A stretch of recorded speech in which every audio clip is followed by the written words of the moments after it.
오늘부터 저희는 사도행전을 같이 봐 나갈 겁니다.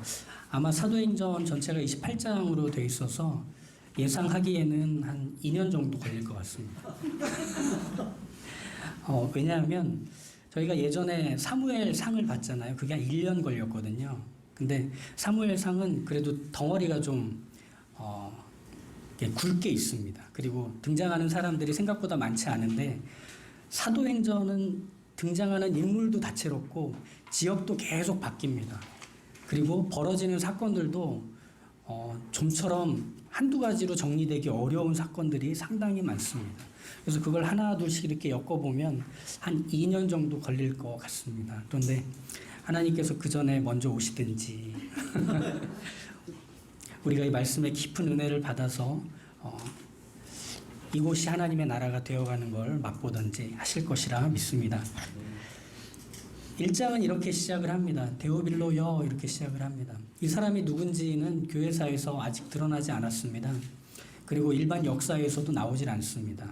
그런데 이 데오빌로를 존칭 높여서 부르고 있다는 점에서 상당한 유력자일 것이라고 짐작하게 됩니다. 누가복음 1장과 사도행전 1장에서 이 데오빌로가 다 등장을 합니다. 누가는 이 데오빌로가 읽을 수 있도록 책을 만들어서 그에게 헌정한 것입니다. 그래서 누가복음의 내용들과 사도행전의 내용들은 모두 누가가 쓴 것이라고 우리는 알고 넘어갈 수 있겠죠. 누가는 누구냐?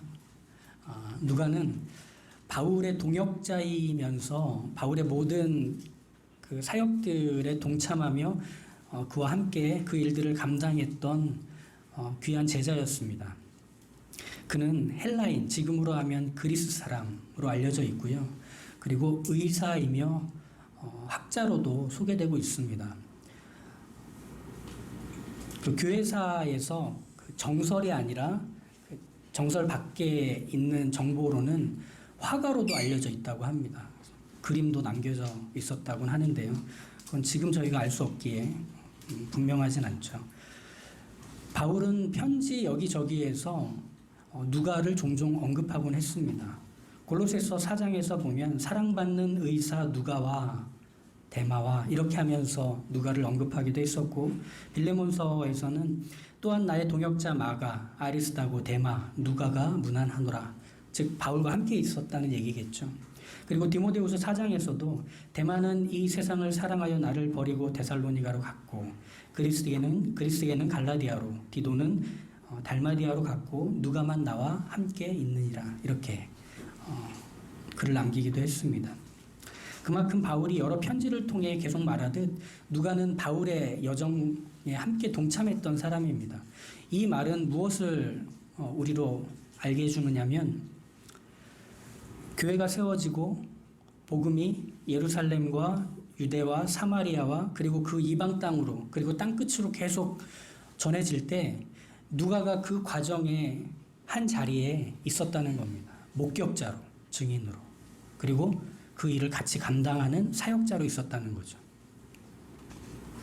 그래서 누가는 바울과 함께 지중해와 아시아 지역을 다니면서 복음이 선포되는 현장을 목격했습니다.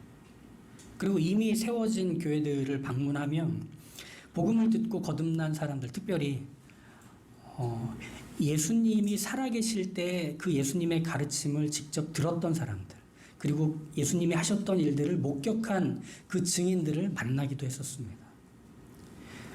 그런데 누가는 그들을 만나고, 그리고 그 복음이 선포되고 전파되는 그 상황과 현장들을 계속 봐가면서 야, 대단하다, 영광스럽다로 끝내지 않고 그것을 기록하기 시작합니다.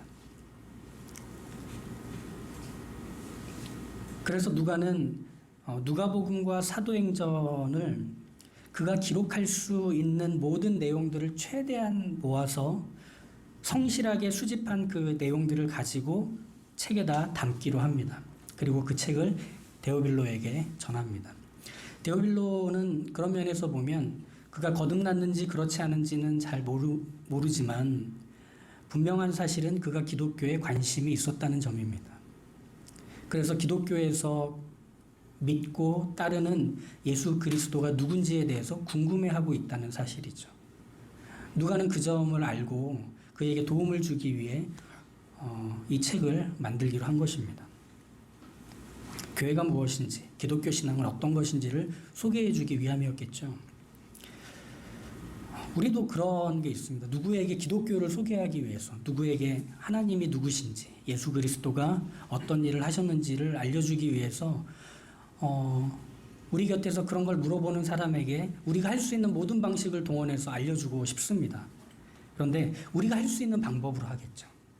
무슨 말이냐면 삼위 하나님, 즉 창조주 하나님, 예수 그리스도의 십자가와 부활, 성령의 임재와 그 은사들, 그리고 그렇게 세워진 교회들, 이건 이미 진리이고 기초입니다. 그래서 우리가 이 내용들을 바탕으로 해서 내가 특별히 깨달은 것, 내가 깊이 경험했던 것들의 하이라이트를 더 주어서 이 복음과 그리고 우리가 알고 있는 기독교 신앙을 알려줄 겁니다. 누가도 그랬다는 거죠. 누가의 기록들은 며칠 누가 뭐 했음, 며칠 누가 뭐 했음, 이런 내용들을 기록한 것이 아니라 아주 중요한 그의 큰 관심사를 이 누가복음과 사도행전에 기록하기로 한 것입니다. 그게 무엇이냐면 우리가 오늘 읽은 이 말씀에서 1절부터 한번 보시죠. 데오빌로여, 내가 먼저 쓴 글에는 무릇 예수께서 행하시며 가르치시기를 시작하신부터. 누가의 가장 큰 관심은 그것이었습니다. 예수께서 행하시며 가르치시기를 시작하신, 그게 누가의 가장 큰 관심사였죠. 그것을 누가복음과 사도행전에 기록하기로 한 겁니다. 누가복음은 4개의 복음서, 마태, 마가, 누가, 요한, 이 4개의 복음서 중에 가장 구절이 많은 성경입니다. 그러면 장수가 가장 많은 복음서는 어떤 복음서일까요? 퀴즈. 4개인데 사지선 따로 하나만 얘기하시면 되죠. 그렇죠. 마태복음입니다. 28장으로. 누가복음은 24장으로 되어 있지만 절수로는 가장 많습니다. 그만큼 분량이 큰 겁니다. 왜 그럴까요? 누가는 의사였고 학자였습니다. 그러니까 어떤 기록들을 그 책에다 담을 때 듬성듬성 서툴게 수집해서 엮지 않았다는 얘기입니다. 한 사건을 소개할 때 사람과 배경과 그리고 그것이 이루어지는 일들을 아주 꼼꼼하게 한 문장 안에 채우고 그리고 그 단어 하나를 심도 있게 고민하며 누가복음을 써 내려왔던 거죠. 그만큼 누가는 예수님이 이 땅에 오셨을 때부터 그가 가르치시고 행하신 일들이 무엇인지를 데오빌로뿐만이 아니라 복음이 무엇인지, 기독교 신앙이 무엇인지를 알고자 원하는 사람들에게 정확하고 풍성하게 알려주고 싶었습니다.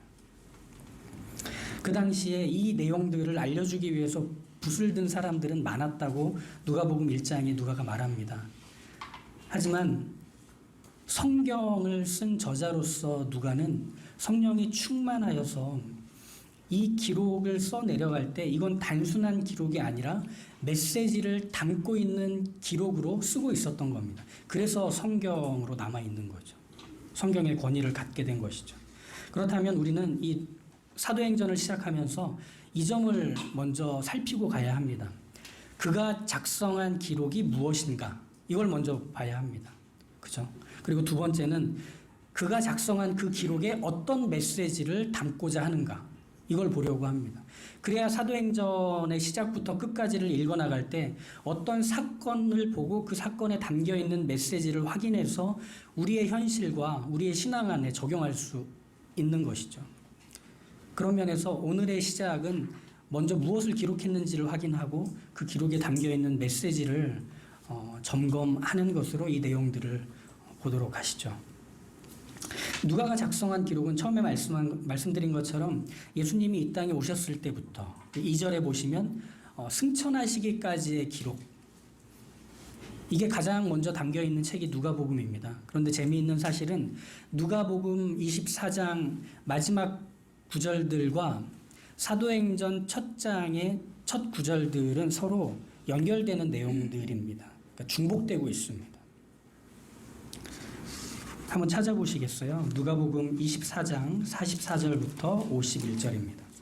또 이르시되 내가 너희와 함께 있을 때에 너희에게 말한 바 곧 모세의 율법과 선지자의 글과 시편에 나를 가리켜 기록된 모든 것이 이루어져야 하리라 한 말이 이것이라 하시고 이에 그들의 마음을 열어 성경을 깨닫게 하시고 또 이르시되 이같이 그리스도가 고난을 받고 제3일에 죽은 자 가운데서 다시 살아날 것과 또 그의 이름으로 죄사함을 받게 하는 회개가 예루살렘에서 시작하여 모든 족속에게 전파될 것이 기록되었으니 너희는 이 모든 일의 증인이라. 볼지어다 내가 내 아버지께서 약속하신 것을 너희에게 보내리니 너희는 위로부터 능력으로 입혀질 때까지 이 성에 머물라 하시니라.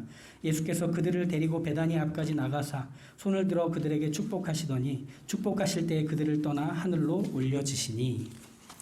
이게 오늘 우리가 읽은 사도행전 1장 초반에 나오고 있는 내용과 중복이 되죠. 뭐라고 나오죠? 3절에 보시면 그가 고난받으신 후에 또한 그들에게 확실한 많은 증거로 친히 살아계심을 나타내사 40일 동안 그들에게 보이시며 하나님 나라의 일을 말씀하시니 이렇게 나오는 거죠. 그리고 나서 예수님께서 하실 말씀을 끝내신 후에 하늘로 올라가시는 장면이 저희가 이제 다음 주에 보게 될 내용입니다. 즉 누가복음 24장 마지막과 사도행전의 시작은 이렇게 마치 뭐와 같냐면 두루마리 두 개가 있습니다. 근데 한 두루마리가 끝나는 지점과 이제 두루마리가 시작되는 지점을 마치 중복해서 붙여서 둘을 하나로 만드는 것과도 같은 일을 이 누가가 하고 있는 겁니다. 그렇다면 이 효과를 통해 우리가 알 수 있는 점, 우리 드라마 볼 때 그런 거 있지 않습니까? 이 편이 끝납니다. 다음 이 시간에 하고 끝나죠. 그럼 다음 편이 시작할 때 어떻게 하죠? 전편의 한 2, 3분 정도를 거기에 이렇게 앞에 붙입니다. 그래서 전편과 이어지는 내용들을 떠올리게 해주고 그 다음을 이어가죠. 마찬가지로 사도행전도 그렇습니다. 누가복음에서 나왔던 모든 내용들을 이어서 이 다음의 내용들을 가져가겠다는 뜻입니다. 즉 한 내용이라는 얘기죠. 사도행전과 누가복음은 한 내용입니다. 한 두루마리와 같은 거죠.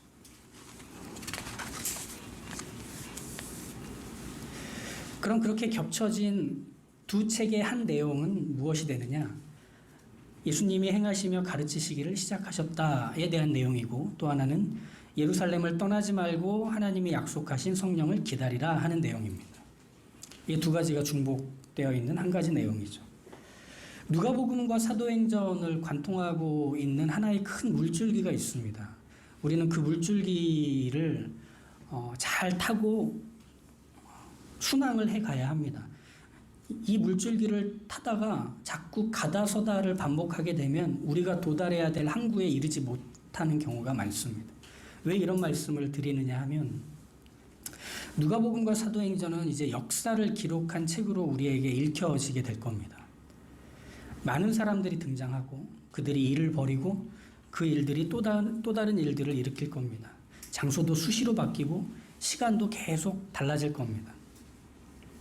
그러다 보면 우리는 한 사건과 한 사람의 오래 머물고 싶은 어떤 경향이 생기곤 합니다.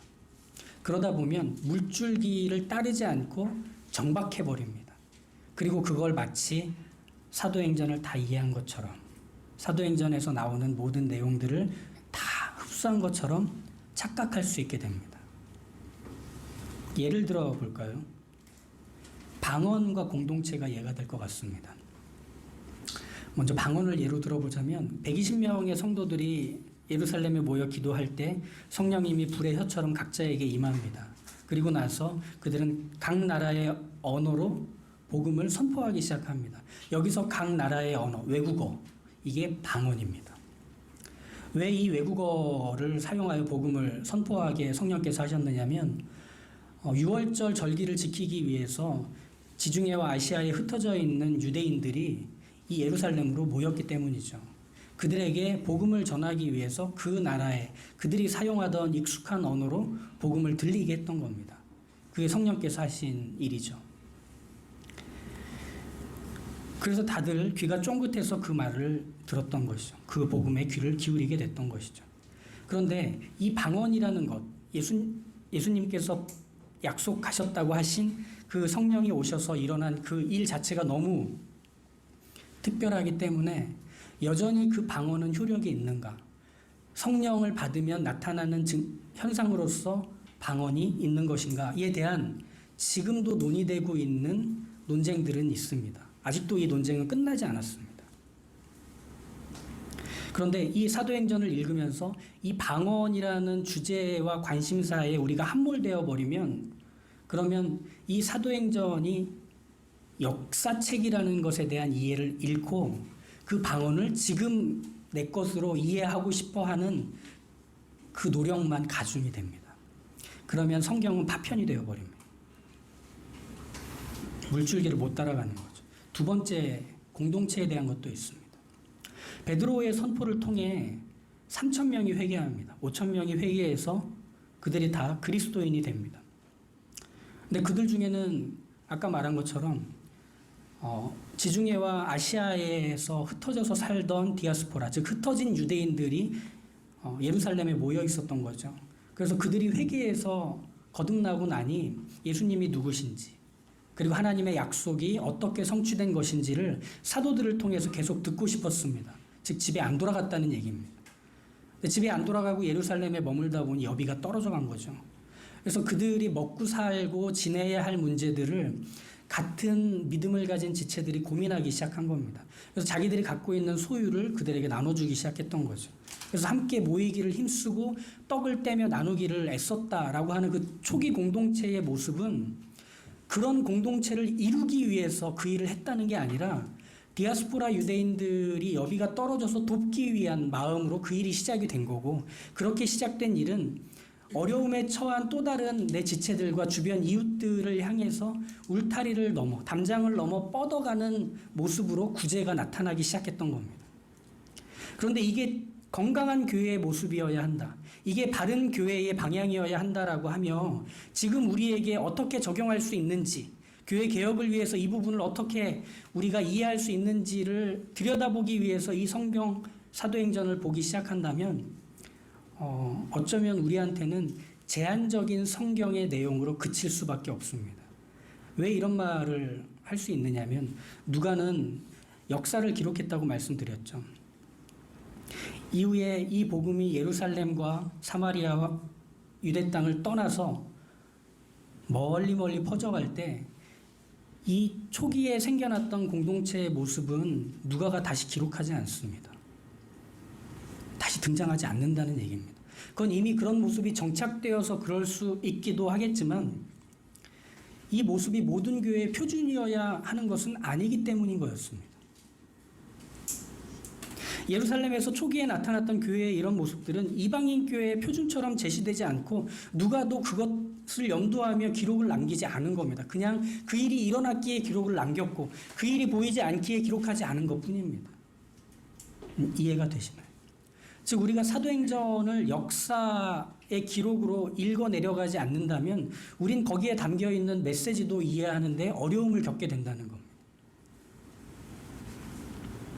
예쁜 해변이 나오면은 펄쩍 배 밖으로 뛰어나가서 그 해변에서 선탠하고 수박 잘라먹고 텐트 치고 헤엄치며 놀다가 1년 2년 가버리고, 또 가다가 물고기 떼를 발견해서 낚시질하고 그물질하고 이러다가 또 1, 2년 지나버리고, 이런 식으로 사도행전을 읽을 수 없다는 얘기입니다. 그래서 먼저 작성된 이 사도행전의 기록은 읽는 사람 뜻대로 읽히지 않도록 누가는 정확하고 확실하게 이 역사의 내용들을 담기로 한 것입니다. 그렇게 해야만 그 기록이 우리에게 여전히 말하고 있는 메시지를 소개할 수 있기 때문입니다. 그렇다면 그 메시지는 뭘까요? 1절을 다시 보시면 누가가 말하고 싶은 기록에 담아놓은 메시지는 이것입니다. 예수님이 행하시며 가르치시기를 시작하셨다, 이것입니다. 이건 누가복음에만 제한된 내용이 아니었습니다.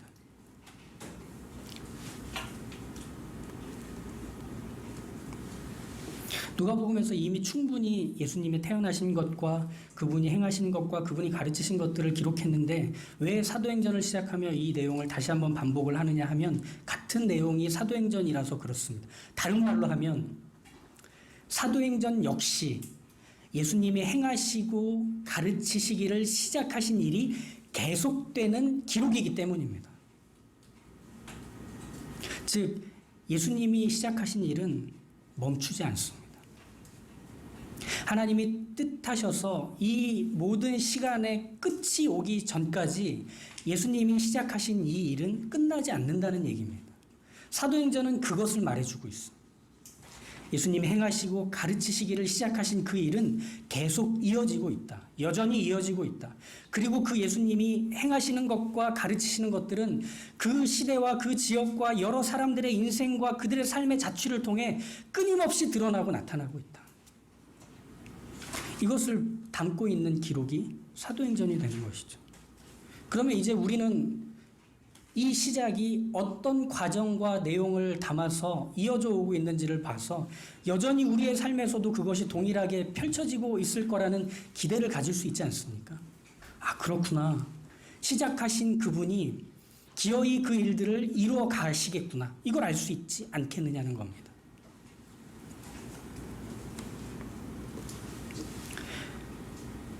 어릴 때 가끔 이제 악몽을 꾸고 나면 무섭잖아요. 그래서 엄마한테 또로로 이렇게 가죠. 그때 저희 어머니가 저한테 해주셨던 얘기가 있습니다. 오지 말라고 하려고 하신 얘기인지 모르겠지만 이렇게 얘기하셨습니다. 장현아, 그렇게 무서울 때는 예수 그리스도의 이름으로 물러가라 이렇게 외치면 돼. 이렇게 알려주셨습니다. 그래서 그 어린 나이 때부터 지금까지 무서우면 그걸 반복합니다. 우리 저희 아들이 은성인데 얘도 악몽을 자주 꾸거든요. 그래서 그렇게 가르쳐주고 싶은데 왜 이 이름을 외치라고 했을까? 우리 엄마는 그건 예수 그리스도가 지금도 살아계시기 때문입니다. 지금도 실제하시며 그분이 행하시고 그분이 가르치시기를 멈추지 않으시기 때문입니다.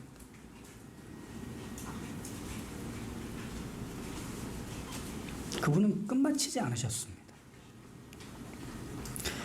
복음서에서 나타난 그 많은 기적들, 사람들을 깨우치고 변화시키시고 새롭게 했던 그 많은 일들은 지금 우리에게도 여전히 일어나야 하는 일들이고 일어날 수 있는 일들입니다. 왜 그럴까요? 예수님이 여전히 살아계시기 때문이죠. 그분이 여전히 은혜로서 통치하시며 우리를 다스리는 왕이시기 때문이죠. 예수님의 일은 시작되었고 아직 끝나지 않았습니다. 이제 저희가 보게 되겠지만 베드로와 요한이 기도를 하기 위해 성전에 올라갈 때 성전 미문에 앉아있던 태어날 때부터 하반신이 움직이지 않았던 한 사람을 만나게 되죠. 그때 베드로는 그 사람을 보며 이렇게 얘기합니다. 은과 금은 내게 없거니와 내게 있는 것으로 너에게 주노니 곧 나사렛 예수 그리스도의 이름으로 걸으라 하며 그를 잡아 일으킵니다. 그러자 한 번도 걸어본 적이 없는 이 사람이 그 자리에서 걷고 뛰기 시작합니다. 우리에게서 이런 일이 일어나지 않는다고요? 이 기록은 우리에게 다시금 예전에 묵혀있던 어떤 사건들을 끄집어내서 그런 게 있었더라라는 얘기들을 해주기 위해서 남겨져 있지 않습니다. 그것이 현재 진행으로 우리 각자의 인생 가운데서 주인이시며 구원자 되시는 예수 그리스도로 인해 일어나게 될 것임을 떠올리라고 기록되어 있는 것입니다. 그러니 기억하십시오. 예수님께서 행하시며 가르치시기를 시작하신부터 지금까지 여전히 그 일은 계속되고 있습니다. 알려달라고 하십시오. 도와달라고 하십시오. 함께 해달라고 하십시오. 그분의 별명인 임마누엘을 다시금 외쳐보십시오. 나에게 그 함께 하시는 주님을 경험하게 해달라고 우리의 모든 형편과 자리에서 입을 열어서 구해보십시오. 그분이 하십니다. 살아계시며 여전히 함께 하시는 그분이 그 일을 이루십니다. 그것을 우리에게 다시금 떠올리며 그 멋진 항해에 동참하라고 이 사도행전은 우리에게 승선을 요구하고 있습니다. 같이 가시겠습니까? 네.